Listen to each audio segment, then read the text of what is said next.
everyone, it's Silvia. Welcome back to my channel. Today we're going to have a look at a few new tarot and oracle deck that just came into my collection. Okay, so this first one I'm actually really excited about because it has a bit of a story. It's called the Carta Divinatoria dei Sogni, so the divination, dream divination cards. It's an Italian deck. It is by a very prolific author, Laura Tuan, and she's very prolific when it comes to this particular publisher. It's called Bybee. It's an Italian publisher, obviously. The reason why I'm saying this is because I've actually acquired a deck. I think it was called El Tarot Celta, so the Celtic Tarot, still published by Bybee many years ago, and so because of that, I'm expecting Laura to be very well known in the tarot world, especially when it comes to Italian and Spanish decks. Specifically, I also know that she was one of the creators of another deck. I think it was called the Flora Tarot, also published by Bybee. These publications are very specific, and they do occupy a very special place in my heart because they have a unique kind of format. As you can see from the box as well, the cards are rather narrow, but they're very long, very long. And so on the one hand, I really love that we get a lot of real estate. There's so much more space than the normal standard tarot size to look at the images. But on the other hand, and you guys know this about me, I do have smallish kind of hands, and so it does make it kind of difficult for me to be able to manage these cards. So for me to actually love these decks, it means that I find a way around handling them, and it also means that they mean a lot to me for me to be okay with struggling when I shuffle them. So let's just show you, because this is a deck that I have not seen in any other platform. As a matter of fact, this was a deck that has a bit of a story, in the sense that when I first saw it, I saw it on the Australian Amazon website, but it was supposed to come from Amazon Germany, and then I placed the order. I received the parcel, and it was during those days. If you're in Europe, you will know what happened was that there was a problem with the stock. Let's say that the program software that they use in the stock in Amazon in Europe, specifically, I believe it was the Netherlands. And the numbers of the orders went all mixed up, and they ended up not shipping the correct items to hundreds of people, and I was one of them. So instead of receiving this deck the first time that I ordered it, I actually received a mobile phone case, which was not the same weight, not the same size. It had absolutely nothing to do with this. And when I saw the package, I was like, no, there's a mistake here, because it's just a phone case, and obviously I had to organize the return and everything. But because they knew by then that there were these problems, they actually put this item and all of the other items on hold. And so it was impossible for a couple of weeks to even order it, because it was literally saying dispatch in stock, but it dispatches within 4 to 6 weeks. And you never trust something like that, because I am not willing to wait 6 weeks for an item that is supposedly on stock to be dispatched, and also because it does look suspicious. And then I finally, it became available again, and I ordered it again, and I kept my fingers crossed, hoping that this time they would have delivered the right product, and they did, because they solved the problem in the meantime. So this is obviously in Italian, so bear with me. It is a deck that comes with keywords, images obviously, and then the keywords associated with the images. More often than not, the keywords you will see that are actually titles for the cards. So this one is Luna, which is moon in Italian, and obviously you see the image here of the moon. But then what I like about this, and you guys know that keywords are incredibly important for me when it comes to oracle decks, you do have keywords here. So let me just zoom in, because obviously we are looking at these cards. Okay, so I replaced the battery. So as I was saying, there are keywords, and you can see them here at the bottom of the card, for example. So we've got sonno, inconscio, notte. So in this case, it's sleep, subconscious, and night. And so these three keywords, obviously, they take you on a journey because they really pinpoint what the essence of the card is. And I understand that these cards are best used as dream interpretation cards. But on the other hand, don't we feel, at least me, I feel like dreams sometimes are oracles, because they do tell you something. They tell you something specifically produced by your subconscious, and there might be the fruit of your processing of things that happen in your life during the day, and then at night, of course, you're still with them, and your mind, your subconscious is trying to process them and to offer a possible interpretation of what has happened to you, and the effect that had within yourself, within your core self. So it is something that is very close to my practice when I look at tarot and oracle decks in specific. It is something that I actually think is incredibly important, being able to access those parts of yourself that are not necessarily clear during the day, in the present moment, when you're thinking about what has happened or what is happening to you, and then all of a sudden it comes to you as some sort of an epiphany, thanks to the fact that you do have access to your dreams. Interpretation of dreams is something that has always been incredibly fascinating for me. It is something that has also pretty much represented a part of myself that I would ascribe to the devil. So it might be just my opinion, but I do believe that the devil sometimes can be read as the card that tells you what your dream actually truly mean. By the way, I have to say that the sun is coming and going today in Sydney, and so you will see, if you see that sometimes there's, these ray of light is just that there's nothing much I can do about it. If I close the blinds completely, we won't be able to see the cards, and if I open them completely, then the sun will come and go and change the exposure on the camera. But in any case, so I actually kind of like this. It's almost as if it is part of divination that sometimes there is a ray of light that hits the card in a specific way, and it takes you on a different voyage, on a different journey. So as you see here, obviously we're talking about very specific object or archetypes, or even personification of archetypes that you can dream about at night. Bimbo is a baby, of course, and a baby represents innocence, it represents ingenuity, expectations, novelty, purity, a project as well. Think about the innocence of the fool and the fact that they start a new journey, and success as well, because sometimes that there is this inner desire to have a child, and when you do have this baby and it's come to the world, and it's a fantastic new adventure, and it does represent success as well. And then obviously the male with the figure of the father, and the divine, so the divine masculine, the divine feminine with mother, and the maestro, which is the teacher.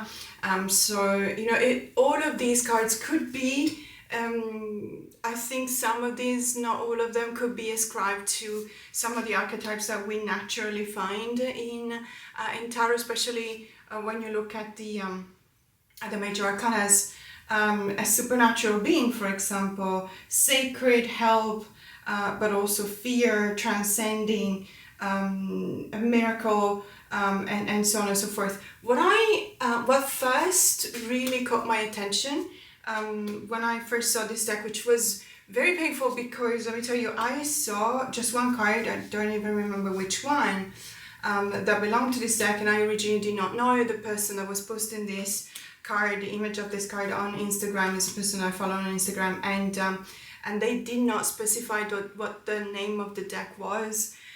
So it took me a while, because it is a fairly recent deck, and it's not very famous. So even when you do use Google Images or reversed image, and you search the image with that website. It really does depend on how many images out there out in the world from the same deck. And also, even if you do still find similar images, it doesn't necessarily mean that they belong to the same deck. And that was my experience when searching for this one, at least. We do have some very famous names when it comes to psychoanalysis, for example, related to dream, and their work and the research that they've done related to that, like Freud, for example. So as I was saying earlier, that's another card that I would love to have a deck just of philosophers and psychoanalysts or scientists that really studied the mind, a deck out of these kind of personalities, because I do believe that Freud, for example, is another card that I would definitely see as the devil, because for this reason, you know, being able to access that part of yourself that is generally hidden. And then flower and fruit and food, sex as well, money, the home. I have to say that I really like the use of the color. As you can see, it's not necessarily what I would call a limited color palette, because it does show you also different shades of the same color, but it certainly doesn't use the whole spectrum of colors. And this is a toy, for example, and there is certainly a choice that has been made here by the illustrator, by the creator of the deck. And it is incredibly important for me. As you guys know, I always like to understand the reason behind the choice, the specific choices illustrators and artists go through when you know, they just look at pain, for example. Pain is something that I'm very familiar with, so let's talk about pain. So I'm always interested to know and to see what others think about pain. How do they relate themselves to pain and the concept of pain? And is it metaphysical pain? Is it physical pain? How do they represent it? I'm not an artist at all, unfortunately, but I do write, and so pain for me is something that I depict, I show by describing a scene, by describing, by having a character, for example, fold onto themselves, like in this case.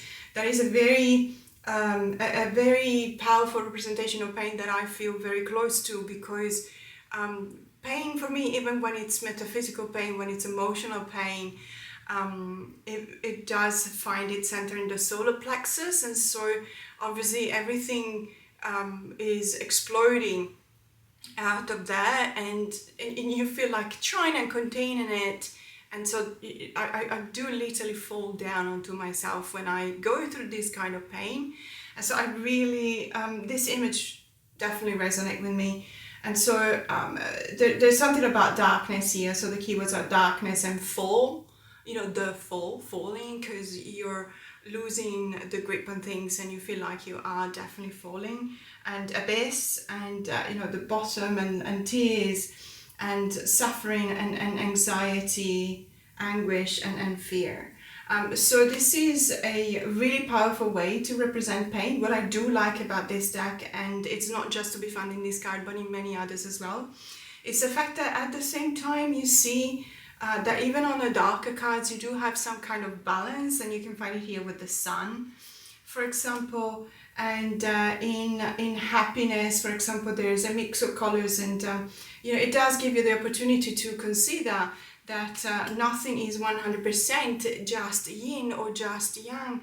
There is a coexistence of two completely different concepts that live on the same plane, and that creates a dichotomy, and that creates some kind of internal struggle that we all go through at times. Fire, body, really stunning images, I have to say. Really vibing with them. I definitely really like that. Jung, I was expecting a card to be there, you know, with Jung, of course. Carl Jung is very dear in the tarot world, I would say, because obviously it was out of all the scientists and the experts on this field, the one that was probably closest to divination and understanding divination. There's many others, of course, And so there's a cave, there's a mountain, really beautiful representation of the mountain. For example, the ruggedness of the mountain with the line work that has been used in a certain way. And this does evoke those feelings of strength, because it does talk about strength and stability. To me, mountains are all about challenges, but there's also the climb and successes, again, and altitude and strength or effort and security. And you know, reaching the peak, which is something incredibly rewarding when you do climb a mountain. And the woods and the sea, I believe that this was the card that I actually saw. So this is the card that I fell in love with, that convinced me that I really wanted to find out what this deck was. And I really wanted to acquire it if it was possible. It is, by the way, being a Devaki publication, it is a mass market deck. So I actually don't know whether, if you're based in the US, I don't know whether you can find it or have it shipped from Amazon Italy. Do they still do that? I don't know. But for me, you know, it was possible. I'm very, very happy that I eventually received it. And I'm looking forward to use it. But what I was thinking is that right now I'm already thinking about making or trying to find out some pairing with the tarot deck that might possibly go well with this. So let me just try one out and see if it works. Okay, so one deck that comes to mind that might pair up well with this particular deck is the Tarot Landscape. So it's this one here by Francesca Matteo. It's been edited by Francesca Matteo and illustrated by Yoshimai. It's by Vivida. It's released by Vivida. Vivida has become is becoming a quite a popular publisher in the tarot world, and I'm excited about their decks because I think that this one is incredibly successful. It has become very popular and it's a really beautiful deck. But let's have a look. Let's quickly have a look at how and if, you know, these two work together. Let me just zoom in a little bit further. Obviously, not the same artist, illustrator, not the same creator, so the intention behind the decks might also be slightly different. But I would say that this pairing came to me, or the idea of trying to pair these two together came to me because of the vibes of the decks first. So something related to the colors as well, something related to the landscapes that are portrayed in a certain way. Obviously the tarot landscape is not showing people, they are showing animals sometimes, because there are animals though that are protagonists in their own scene simply because they do belong to the landscape. So I would say the landscape is personified in this case. And I think it really works. I like the way that the cards, or the meaning of the cards, actually bounce off one from one to the other. There is the Fool with panic and rapture here, and the Seven of Cups, and so it does seem to suggest the importance of the Seven of Cups. And sometimes we look at the Seven of Cups and we just think about, you know, the impossibility to decide, not necessarily being able to understand what's really in front of us, because more often than not we will remember the point of view, the line of sight of the person who is protagonist, that is depicted in the card of the Seven of Cups, is lower than necessary in order for them to be able to see inside the cups. So they see these cups and scratching their head because they don't necessarily know which one to pick, simply because they don't know what's inside. So it feels almost as if it were whimsical at times. So it's actually really important, because if you read sequentially, as I very often do, you will remember that after the Seven of Cups it comes the Eight of Cups, and that is the moment in which you just break up with whatever it is in your life that is broken and feels like it's spilled everywhere and needs to be left behind because it just no longer serves you. This one is really beautiful as a pairing. This is the pursuit, so it feels like you're obviously running away from something, and you're running away from something that is actually pursuing you. It is right behind you. You feel like you have to keep going, and creates an enormous sense of anxiety for me.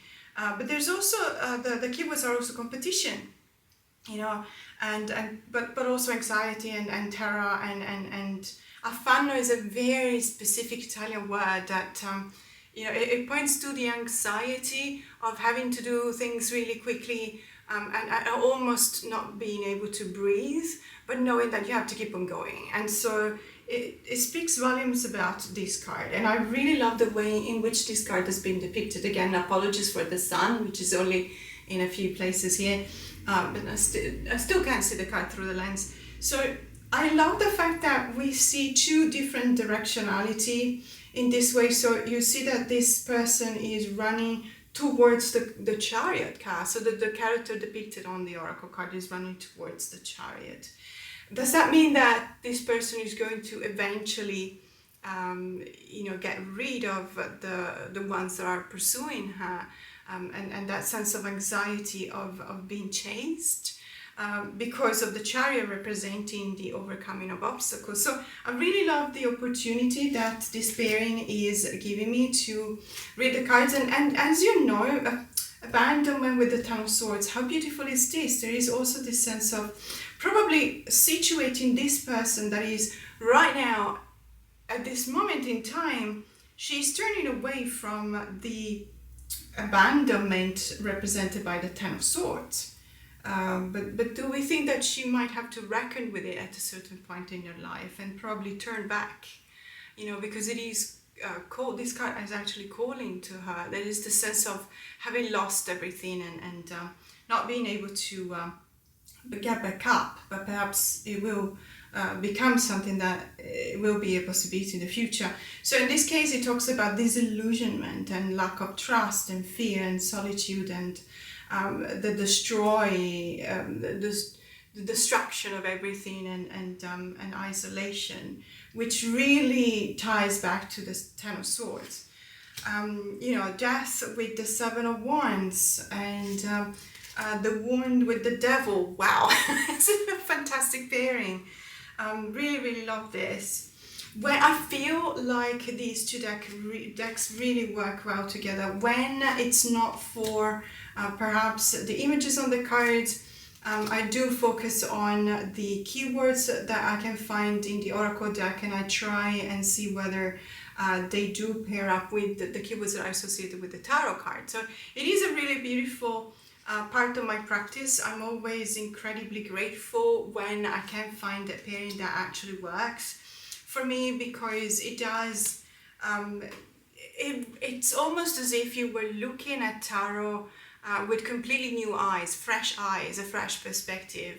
The understanding that tarot is so much more than what I will ever be able to learn about it. Even if I lived 100 years, there will still be new things that I will learn, thanks to the fact there are so many other decks that I pair up with specific decks. So really excited about this one. As I said, mainly because I believe that this deck is a deck that I would definitely use. Also, just pulling a card and going into the guidebook, which I actually now realize I didn't even show, but it is in Italian, obviously. And it does come with, a full page, I believe, and a half or two. No, sorry about that. It's actually almost 3 pages. So there's a lot that comes, when you look at the card and you look at the guidebook. And they are, so these are divided in categories. So we've got, for example, affection, dreams of that points to affection, or the theme of the dreams would be affection, and that fear, so sogni di paura, dreams about fear, dreams about desire and sensation and remembrance or memory, which is very interesting. And then there's also a couple of suggestions on how to use this deck as a playing card, which is always very interesting. And there's a few, sorry about that, they do call them giochi. So gioco in Italian means play, however it is also a very, I would say, antiquated way to say spread, or maybe it's my fault because I haven't lived in Italy for so long. I don't call them plays, I call them spreads, and I probably don't even I kind of think of the equivalent word in Italian for spread, layout. I will have to ask my friend, my Italian friend that's into tarot as well. But I do recognize now, so it's not to use it as a plain deck, but it is literally telling you the possibility to use it with different spreads. and there's quite a few, as you can see here, so it's going to be very excited to try 2 or 3 out. So it is obviously an oracle deck as well. There is the possibility to use it as an oracle deck. There is a way to read this card as a dream interpretation, and I'm very excited to start working with this deck. So the next deck that I'm going to show you is another oracle deck, and it is very new. It has just been released, I believe, last week, at least in Australia. This is the Spiritual Meaning of Birds oracle deck. Discover the wisdom and insight of these divine winged messengers.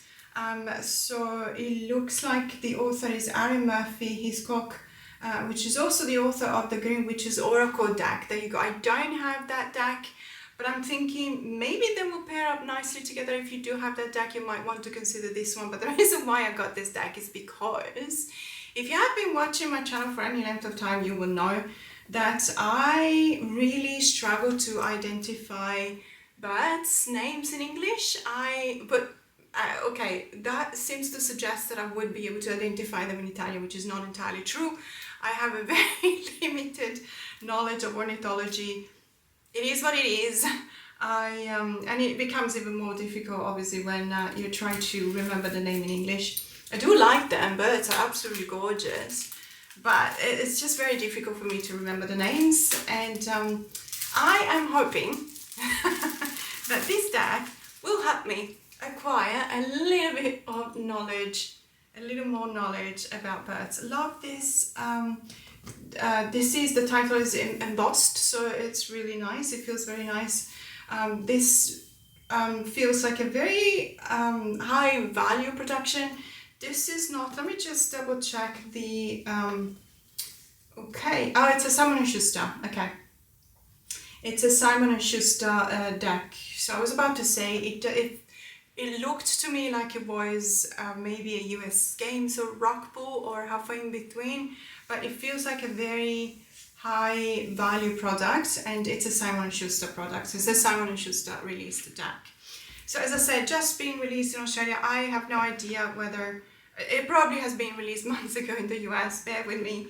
This is our life here in this country. It was funny because I was doing an ISO, so in search of ISO, on one of the Facebook group, and I was looking for one specific deck, and everyone was like, well, you do know that it's coming out mass market. I was looking for the indie edition. I'm like, yeah, I know that it's coming out mass market. It's already at mass market in the US, but because it is a US Games, we'll only be able to buy here in Australia, or haven't even shipped by the end of July. And I'm like, we're at the beginning of May. It's not fair. I want this deck. It's a really beautiful deck. And so I was trying to find whether I could acquire the deck as an indie edition, but I couldn't find it, unfortunately. But in any case, so we start with a bang because we got a few, so I'll have to read the oracle cards, of course, and we do have a few spreads here, which is always welcome, obviously. I do like that they propose spreads when it comes to oracle decks as well, because if you don't use oracle decks in a tarot and oracle deck pairing, you might want to know of a few specific spreads that you may use with a deck. So as you can see here, I'm going to be it's going to be very funny, very enlightening for me to go through this guidebook. You do have a thumbprint full page in full color as well of the card. And then in here, it does repeat the name of the bird, blackbird, and then it gives you the same keywords that you can find on the cards as well. So again, very appreciative, very happy about the keywords here. Hidden potential, defense, and assertiveness. And then it tells you a little bit of classification details. So the genus is Agelaeus. It's a Eurasian, it's a common blackbird, Turdus merula. Ah, okay, see? So sorry, I just realized it's what we in Italy we call it tordo, Turdus merula, tordo, or a merlo, tordo or a merlo. Now I am actually doubting myself, but scratch that. In any case, I'm very excited about learning about birds. Finally. The card meaning a blackbird is a signal to examine your behavior or chosen path for hidden motives or potential. wow, if other people are asking you to do something, examine those requests for hidden motives as well. Bit of the darkest side here, or is it just me? Wow. The blackbird advises you to examine your territory or your sphere of responsibility. Is someone trying to slip their way in? Look at this person's motives, and if they are malicious or sly, take a stand and let them know that what's yours is yours and you will defend it if necessary. That's really interesting. I've never looked at this particular bird this way, with such a... It's almost as if we were asking you to doubt the intention of other people, which is obviously it's something that takes you to a shallow part of their personality that you might not be acquainted with. So it is a card of discovery and the finding out what the hidden motives are. I really like that it also gives you a possibility to know where this bird can be found.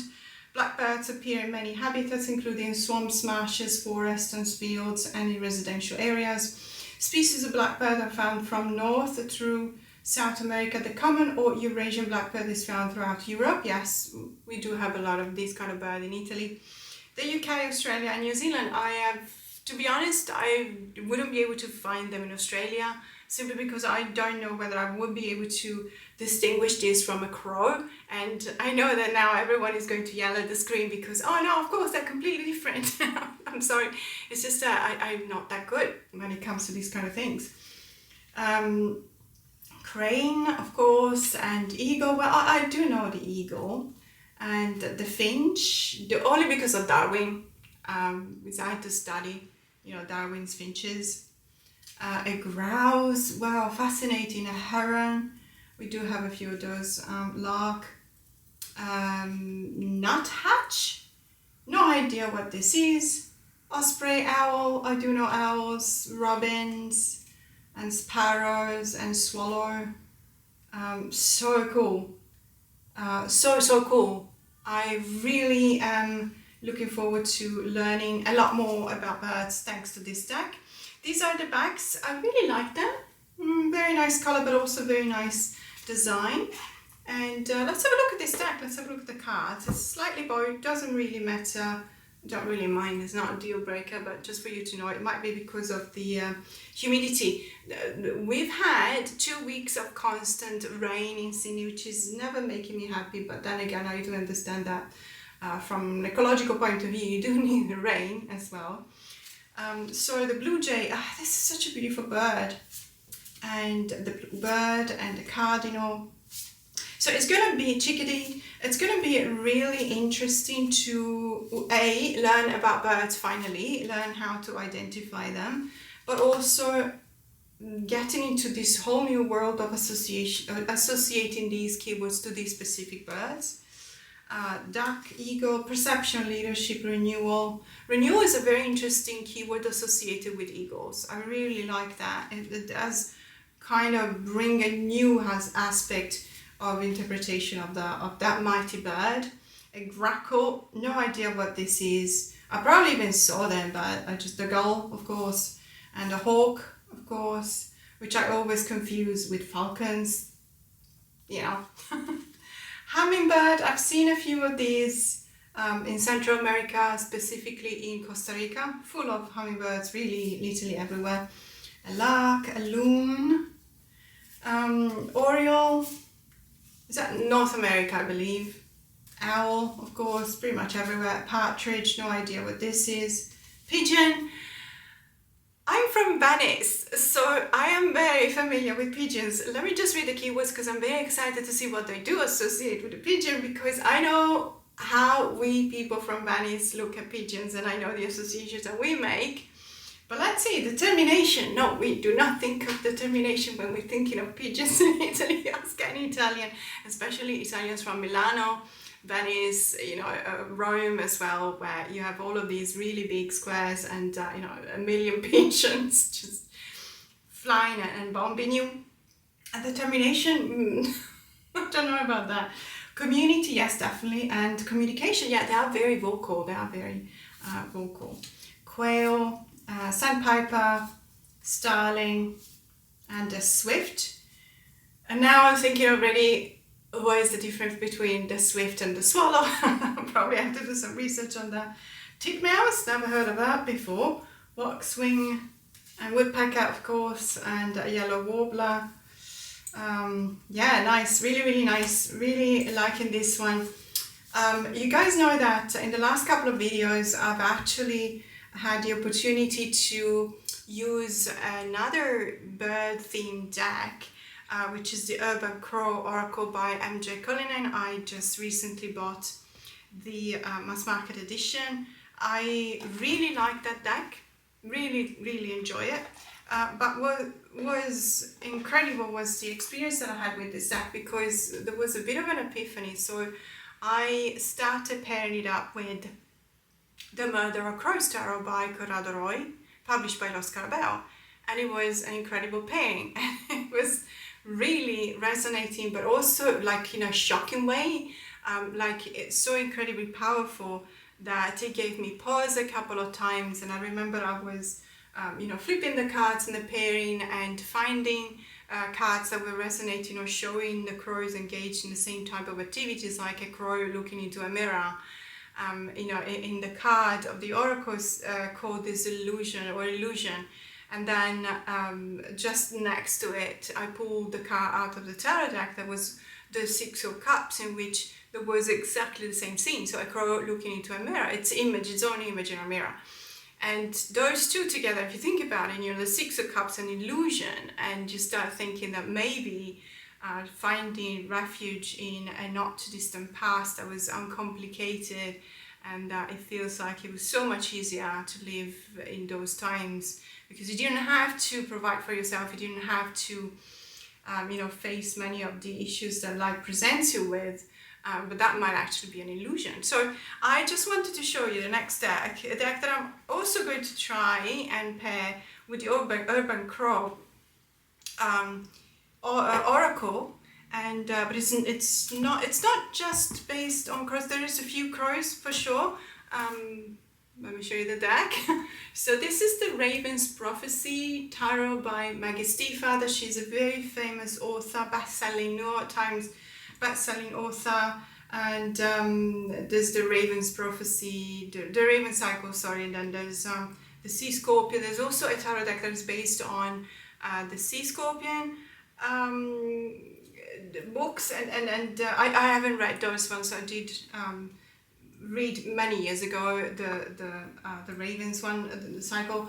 I always wanted this deck. This is published by Llewellyn, because it's incredibly dark, but because of the orange borders that I actually really like, it gives me a bit of a Halloween kind of vibe. And but let me just open it and see, because I know there's also a lot of people that trimmed the borders off, and I'm not entirely sure. I am tempted, but I'm not entirely sure whether the deck is going to have the same kind of vibes, Halloween kind of vibes, because when you can have a really dark deck, but when you also pair it up with a pumpkin or anything that reminds you of a pumpkin in specific color orange, I think that the result is even more stunning. Let me just zoom out a bit, because it is a larger kind of box, like all of the Llewellyn boxes, and I'm expecting that to be a really great companion book, as well as we always have from Llewellyn. This one is actually on the thinner side, because I do remember many other decks that I've got from Llewellyn that have a much thicker kind of book. It doesn't really make, it's not a problem at all. But I'm wondering whether there's the same amount of information that we do find in other decks, such as the Witch Sister Tarot, for example. So we do have a thumbprint, we've got a few keywords, and then in very large font, which I could probably read without my glasses. Let me just try. Yes, I can read this without my glasses. It doesn't happen very often lately, I can tell you that. Okay, well, it's fine. It's completely fine. Maybe they've got a little bit more information when it comes to the majors. No, exactly the same amount. It's okay, it's fine. I wasn't, when it comes to the Phantasmagoria, which is a companion book to the Tarot Vampires by Ian Daniels, and you have a fantastic book, that book is incredible. Even if you don't, I know that now it's unfortunately out of print, and it does sell for a huge amount of money on the various eBay and Facebook groups, so I'm not recommending it if you don't have, but if you do have it though, you have to read the Phantasmagoria, so the companion book. It's absolutely fantastic, and it does give you a lot of information on how to read tarot, not just in specific that tarot deck, but tarot in general. But let's have a look at the cards, because I'm really excited to see, the cards first, because I do know the cards. This is not a new deck. You've probably seen it many, many times before, as I have. Now that I've got it in my hands, it's a totally different experience. I really, really strongly believe that. The tactile feel to the cards, the way in which, the weight of the cards as well, the way in which you can shuffle them, or also, focusing on how brilliant the colors are. If, for example, the finish is glossy, then the colors will be more brilliant. This one looks like a semi-gloss kind of finish. It's not completely gloss, but it's not matte by any means, and it is very iconic. I would have to say this deck is very iconic because these cards are very recognizable. They are ironically not what I would, they're not just recognizable if you've been reading the books, but they are recognizable because this deck has become famous. But what I mean is that they're not necessarily an RWS clone type of cards. And so for the lovers, for example, we will look at this card, which is really gorgeous. There's these two, are they elks or mooses, or I think they're elks. Sorry about that. Birds are not the only animal that I struggle at identifying in English. But there is this intertwining, of the horns here. And it is very beautiful, and there's also this duality on the colors, because it does present you with the duality of the lovers cards, and obviously the necessity to make a decision at a certain point in your life, and the Chariot and the Strength card. You will still find, in some cases, you will still find the elements that are commonly associated with some of these cards in the RWS deck, so the Lemniscate, for example. But the Wheel of Fortune, for example, does not have all of the traditional symbols that we will be used to see. And the Hanged One or the Temperance card, really beautiful to see the water portrayed this way. The Devil, very powerful. The Tower, of course, and the Moon. There's a lot of ravens. Obviously, the Raven's Prophecy. Two of Cups, really beautiful. Four of Cups, Five of Cups. I really do believe that it might pair up well. So what I'm going to do, because this deck is quite famous, I don't need to show you all of the cards. Two of Coins. Oh, that's such a beautiful Five of Coins. Look at that. This is a rose, I believe. There's our roses, yes, because there are thorns here, but it's wilting, and so whilst it's wilting, it's shedding its petals, and it does bring about the idea of loss, which is, the Five of Coins. It's just a sense of loss. So I will definitely go to the end of the deck here, and the Ten of Swords, magnificent, really love this. And then I'm just going to quickly shuffle the deck, and then I will try the pairing with the Urban Crow Oracle. Let's see how it goes. Okay, so I've set up the tarot deck split in two. This is the deck that I was talking about that I'm going to try and pair with it. This is the Urban Crow Oracle by MJ Cullinan, and MJ is going to be recurrent in this video because I did acquire recently another deck by hers. And it is an indie deck. I really do hope that it will eventually come out mass market, because the concept of the deck, but I'll show you later, but the concept of the deck is something that is really, really close to my heart. So let's have a look, because we don't have the same border. Obviously the Oracle deck is borderless, so sometimes does that mean that there's not going to be a flow between the cards? It's a possibility. Sometimes the tarot images do not flow when you find borders in the tarot cards but not in the oracle cards, but sometimes it's not really a barrier, so we'll see. So curiosity between the Nine of Swords and Justice. Wow, it's actually really beautiful as a meaning. Think about it. So we've got the Nine of Swords, in which we're obviously talking about that sense of anxiety and worrying that comes to you at 3 a.m., which you, no matter where you are, and you might not be physically alone, it might be someone sleeping next to you, but you do feel alone because it is the time of night in which we are confronting ourselves with our deepest fears, and we also tend to have an exaggerated reactions to that. The Nine of Swords talks to me about worrying that something will hurt you more than what it actually will. With the Justice card, that brings a little bit of balance to that, but it might also be related, and this is the way that I will read it, as some legal matters that come to your life at a certain point in which you're really worrying about that, but the Oracle deck is telling you to actually feel like you should never stop. You should never stop inquiring about things and being curious about things, and then being driven by curiosity may eventually give you a possibility to tackle these legal matters that worry you, because the more you know, the less fear you feel towards that. There is the fear of the unknown. What we don't know really scares us, but we can put a stop to that when we force ourselves, when we encourage ourselves to know more. And we got direction between the Three of Cups and the Two of Coins. So we do have crows, obviously. So I'm kind of waiting to see whether the cards actually speak to me. The shocking moments that I had with the Mother of Crows Tarot were absolutely, from the start. I mean, the very few first cards that I was flipping through, they were absolutely giving me very clear messages. And I don't know, there's obviously a lot more elements in the Raven's prophecy, different elements other than crows or ravens, when compared to the Mother of Crows.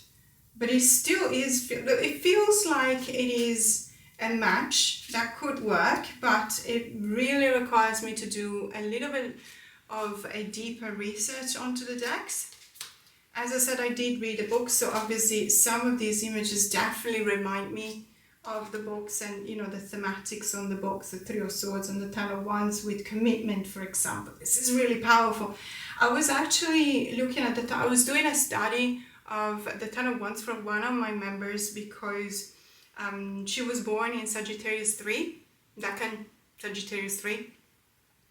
And so she wanted me to do a little bit of introspection into the way this decan in specific, being related to the Ten of Wands in Tarot, has or not an effect onto her personality and her life and the events around her. And so I'm doing this work, which is really interesting, but I'm doing this work on the Ten of Wands lately. And commitment is one of the keywords that are not generally associated with the Ten of Wands, but if you think about it, this conviction that all of the burdens that are out there are for you to carry, and the knowledge that they're not. You feel, because you're driven by the fire, but you're also driven by the necessity to manage everyone else's expectation. And so if someone around you is going through something, you feel like it is your task, no matter what the relationship is to you, but you feel like it's your task to maybe cheer them up or take upon your shoulders the burden that they're carrying. So there is this sense of commitment that actually goes overboard a little bit. And it does feel like a Three of Swords, because there is this overthinking about the matter at hand. So I really like this. Certainly very interesting to look at the meaning of these cards and look at the possibilities of using, as always, the illusion card between the Nine of Coins and the High Priestess. And there's a narrow mirror. There's a narrow mirror here. So obviously we do have this theme about images that are reflected in the mirror, and do they reflect the reality or not? It's really, really beautiful. Not as wonderful as a pairing as the one with the Murder of Crows, as I said, but it's not like I was expecting that. This pairing was actually recommended by one of my members, and so thank you for recommending this pairing. It works for sure, definitely does. But I feel like I need to work on or be with it for a little bit longer in order to be able to appreciate it more. But it's definitely really, really powerful. And loving also the images, you know, when it comes to the colors and the art style, I think it works anyway. And so because I already disclosed that one of the decks I'm going to show you today is also by MJ Cullinane, I'm going to show you right away, and it's this one here. This is the Unfinished Business, a ghostly tarot by MJ Cullinane. This is the edition that comes with this wooden box. I have been looking for this deck for a while. I don't remember honestly whether it was a Kickstarter campaign. It could have been, or maybe it was just, you know, MJ is incredibly prolific as a tarot creator. I think that she never stops, honestly. I love her. She's really nice. Kudos to her, and thank you, MJ, because she was her and Eric May. They were the only two indie deck creators that I know of. There might have been others, but let's say the ones I got in touch with during the pandemic that were still willing to send to Australia, even when USPS completely disrupted the services to Australia. So you could not get anything out of the US onto Australia if you were using USPS. That was just not providing the service. But MJ, so I got in touch with her because I wanted to buy the indie edition of the Faraxa, and she said that with well, another service, I don't remember, but it was like a also really reliable, tracked, and it came in like less than a week, which was incredible during the pandemic. So I'm really grateful because, you know, there is a sense of being isolated, and when you want to be with your friends, you want to be with tarot creators and with the tarot decks that you see on social media, and you can't get them because they don't ship them to you. It feels really sad in a way, and so that she was graceful enough to actually send it over. I'm very grateful for that. So this one is the one that, let's say, comes with a wooden box. And it does have some really nice, this is a really nice box, so let me just open it quickly. So I did receive these stickers. So I found, sorry, I was about to say, I actually found this deck on one of the Facebook groups, and I reached out to this person who was rehoming this deck, and I said, you know, I really want to get it from you. It's based in Australia, and she was like, I watch your channel, I love your videos. It always makes me feel amazing, because it's like, it's one person that really takes the time and say, you know what, I actually know of you, I've watched your videos and I like them, and you're like, this feels really good, thank you. So, and she also sent me some really very nice stickers that I always like. And so this is the deck, and it does come with the guidebook, this one here. Let me just take this and set it aside because it is rather large, and there is a name for it, but I cannot touch raw wood. It's a tactile feel. The haptic feel that it gives me is very destabilizing for me. It's a new thing. I was reading about it in the DSM, if you can believe it. It is actually a let's say part of mental discomfort. In my point, there's a lot of people on the spectrum that have that. So the tactile feel of things, some things are very welcome, feel very welcoming, like for example velvet, and some things feel like I really cannot touch raw wood. If it's lacquered, it's absolutely not a problem, I actually love it. But raw wood for me, it just gives me a really unpleasant, uncomfortable feedback. So I had to put it aside. If you're like me, let me know, because I have been studying the spectrum for many years, and this isn't totally new for me in this regard. So in touching raw wood, it just makes me very anxious for some reason. So this is the guidebook, and really curious to have a look at this one as well, because MJ's writing style, it's very captivating. I really like it. It makes her decks really special. So it's not just a matter of looking at the images and determining whether they resonate with you or not. It's also a matter of seeing whether her words resonate with you. And this is the deck, so it's obviously it's a deck that is about unfinished business. You know, that's the title of the deck, and yes, it is about ghosts. It's a ghostly tarot. That is the name of it. I have the feeling that it's going to be really sad, and it feels like it is, which is totally fine because there's a lot of life in these ghostly stories. Ghosts were, well, some types of ghosts were alive, they were humans, and unfortunately, you know, for one reason or another, they just, they're not with us anymore. And so, you know, if you have lost someone, you may have at one point or another wondered whether they're still with you in some form, and especially if you really love them. And you know, there's something funny that I would say now, and I don't know whether I will still believe in it, I don't know, 10 years from now.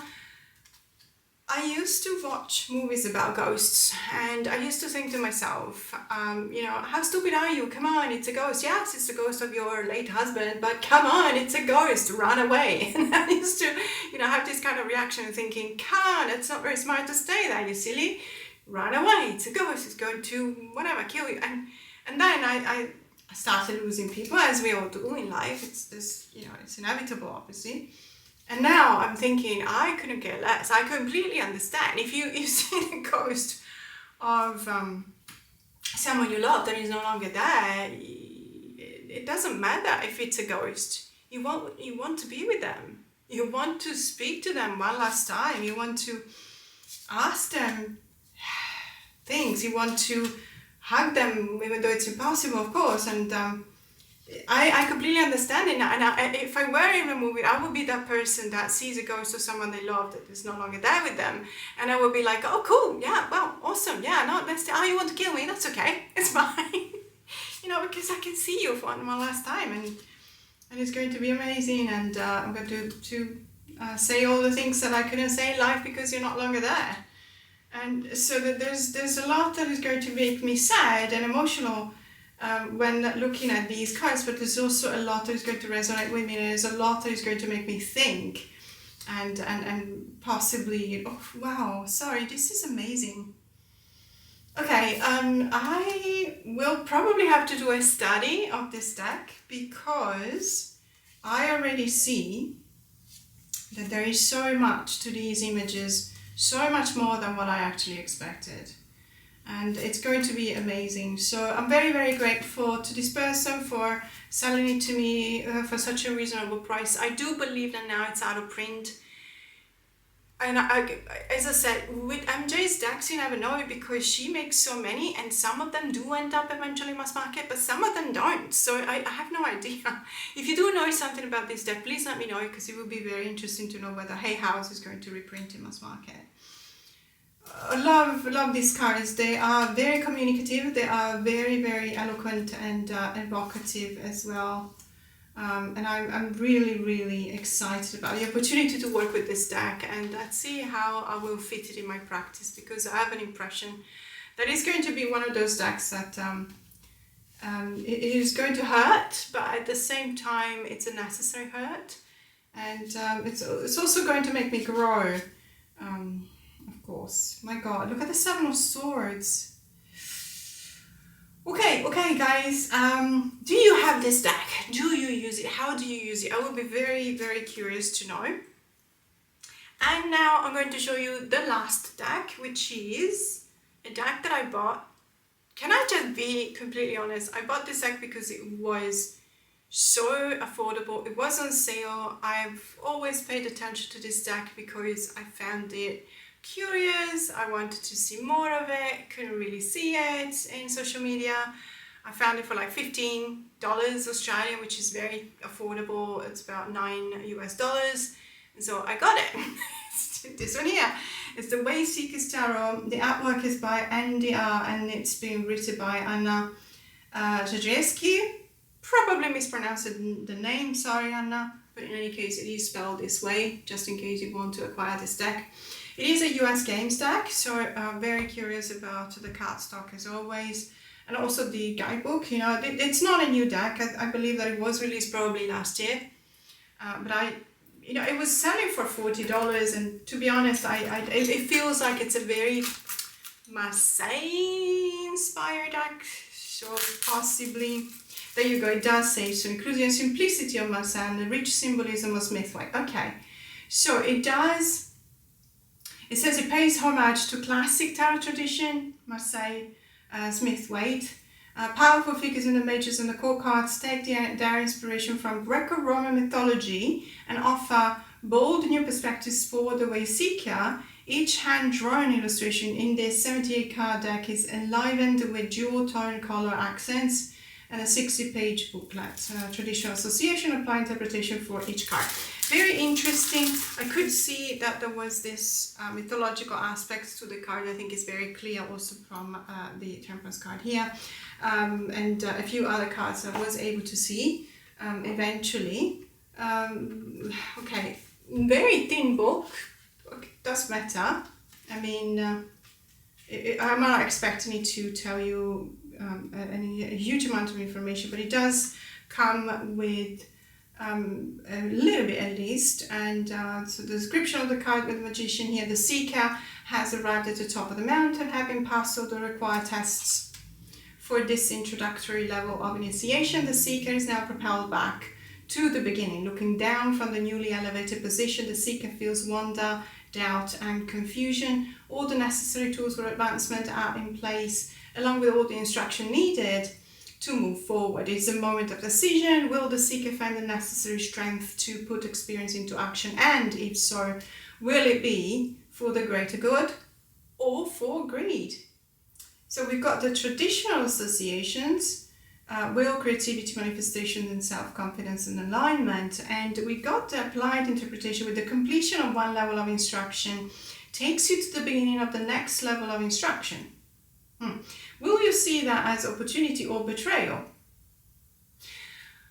That is really interesting, but it kind of got, it gave me pause. So why would that be an opportunity or betrayal? Opportunity or betrayal? Why would it be betrayal? I'm missing something here. The choices we make at these key points in our journey determine our path for lifetimes to come. Well, that's a really interesting point of view for the magician, isn't it? I mean, I'm going to have fun with this deck. I honestly got it because it was very accessible in price, as I said, and it's pity that there's a lot less when it comes to the minors, but that's fine. I had no idea that it was going to present this type of introspection on the cards.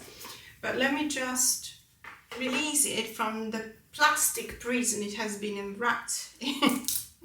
Okay, so let's just have a look at the cards, and let me just zoom in a bit more.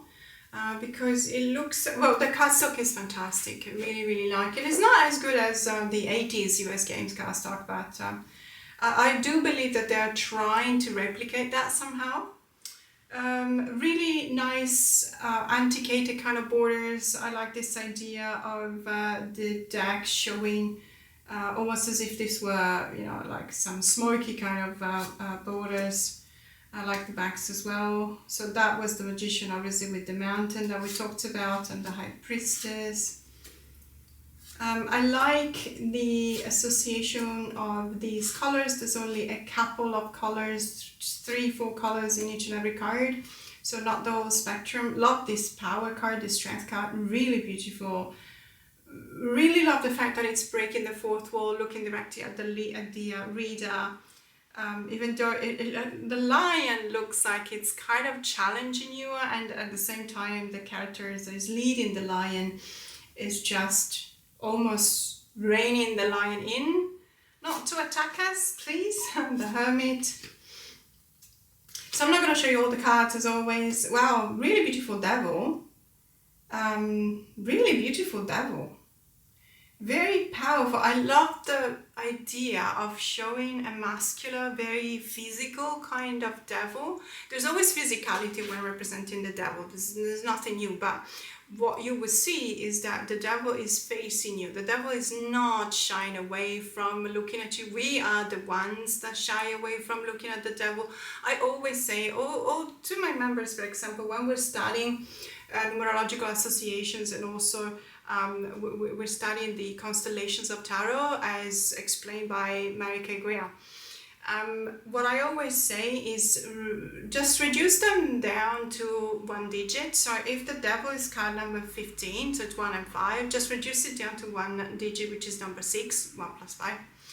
Because it will give you all of the cards that belong to the same constellation, and it will really give you the possibility to read the tarot, the card in specific, in this case is the devil. So reading the devil in a completely different way.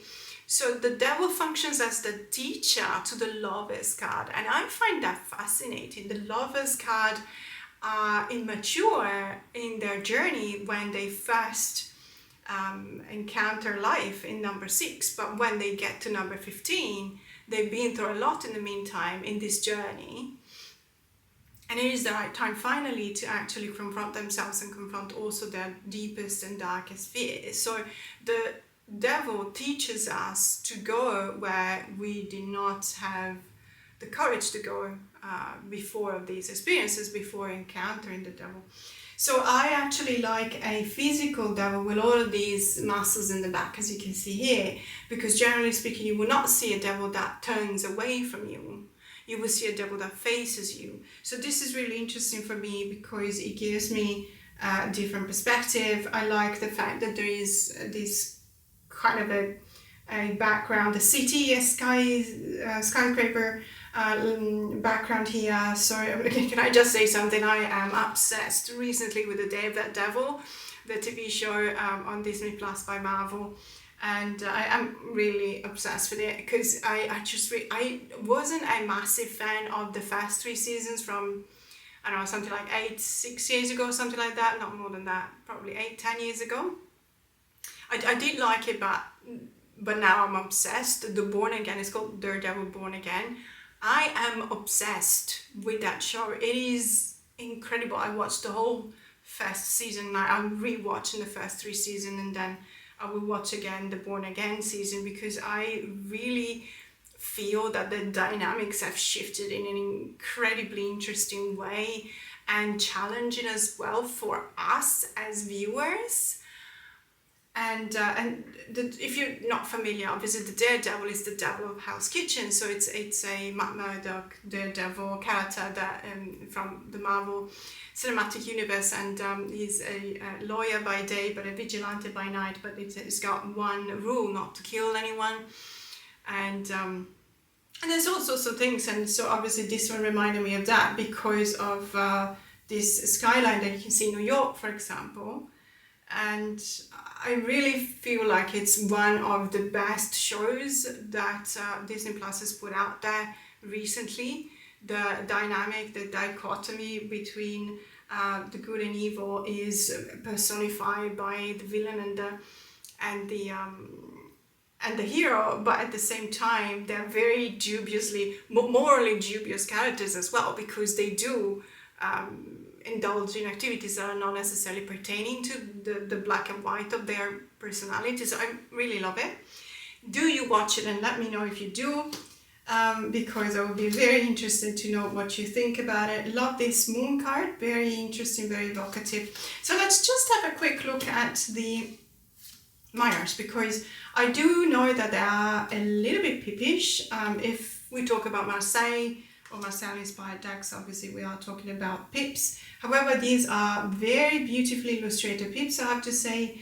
I don't know whether I would call them fully scenic, but there are a lot of elements here that do help you in a Rider-Waite-Smith interpretation rather than just a Marseille one. Hope I'm making sense. So this is the Suit of Wands, obviously, and the Page and Knight and Queen of Wands. Very Greek mythology based figures, and the Suit of Cups. Really beautiful. I mean, I I love this deck. It's a deck that came to me for, as I said, 15 Australian dollars. Very happy to have it in my collection. Very interested to see where this is going to take me in my journey into reading tarot. And I'm very curious to see also if I will find an oracle deck that I would like to pair with it. I am thinking, so originally I was thinking about perhaps the Oracle of Oddities, because it does have the same kind of antiquated look to it. And it does present a lot of anatomy. You know, if you know, that is the same creator as the Antique Anatomy Tarot, so very, very similar when it comes to the images. And so it feels like it can pair up well, because there are a few splashes of colors in the Oracle of Curiosity as well. But then again, you never know. And let me just quickly try, because I always like it when I try a pairing, let's say live with you, because you know it might resonate or it might not. So you're going to see my process. You're going to see that sometimes I don't get it right. It's just a matter of trying. So let's see. Okay, so here we are, and it's a chunky deck, the Oracle of Curiosities, because I do have all the 3 editions. Again, I don't know whether they're still available or not. I believe that there's a new extension pack for the Memento Mori, which is more like, it is also, can be used as an oracle deck, but it's more like a Lenormand deck. So let's have a look. I have absolute, wow, okay, yes, I do like it. Wow, there's something geometrically that is really catching about these 2 images together. I think it might actually work. And not for the reasons that I thought, but I think that it might actually work. What do you think? I'm very happy that sometimes I have these kind of discoveries, as I call them, epiphanies, revelations, live, in the sense that I am literally just trying something with you guys, and you know, if something doesn't work, I don't have any problems in saying that it just doesn't work. But if something does work, wow, it is very beautiful, because you guys can see my reaction, and I'm being very genuine and bit, wow. Okay, skeleton, well, of course it is the death card. Very beautiful though. Death of the self. my mind is just exploding. Yeah, really cool. Really, really cool. Loving these 2 together. Oh my goodness, look at this. Sorry, I just, what a reaction. Okay, let's dig deeper. Let's do what I said I was going to do with the devil. So the devil is actually teaching my lover's card with the knowledge. So you see what I mean? There is this sense of, I love the physicality of the arm, by the way. This is a very muscular kind of arm here. And it is holding a globe. So obviously it's telling me what I've always known. You know, just look at outside your comfort zone. Look at different cultures and try and understand them before you judge them. And that will make you a better person. That's one of the main reasons why I do travel as much as I do.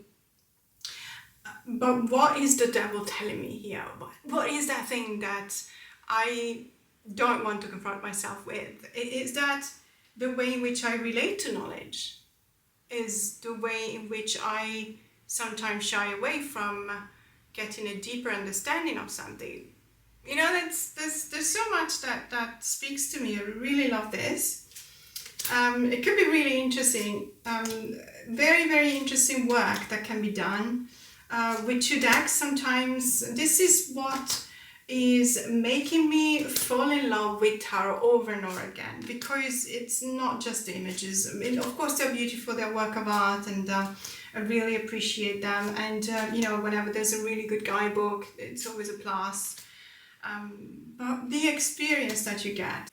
Did you notice that I pulled the knowledge card again with the Lovers card, which is, as I was saying, part of a constellation, and the devil is part of a constellation of the Lovers card, and the knowledge, the first knowledge card that I pulled was with the devil, and now I pull knowledge again with the Lovers. Someone is trying to tell me something here, and it's a bit scary. It's a bit scary. I don't know if I should go on here this morning. But I'm really loving this experience, and it's even better because it was not expected. And there is something that I always say: try things out, because you never know. You may get so much out of using your decks. Don't just let them sit there on the shelves, or maybe every now and then look at them. Just read with them, use them, take them out, look at the cards, pull a card, read the guidebook, journal about it, meditate about it, learn about tarot. It is something that will, I promise you, it will give you so much enjoyment, and also, you know, and that's just scratching the surface. It will take you to a journey that you will definitely not regret. But in any case, this is the message from today. I feel like I've had some pretty good pairings, and I'm very happy and excited about working with these new decks. If you have any of these decks, let me know how you use them, how you enjoy them, or even if you don't enjoy them. I'm always very interested to know. But for now, I say goodbye and thank you so much for being here. Bye.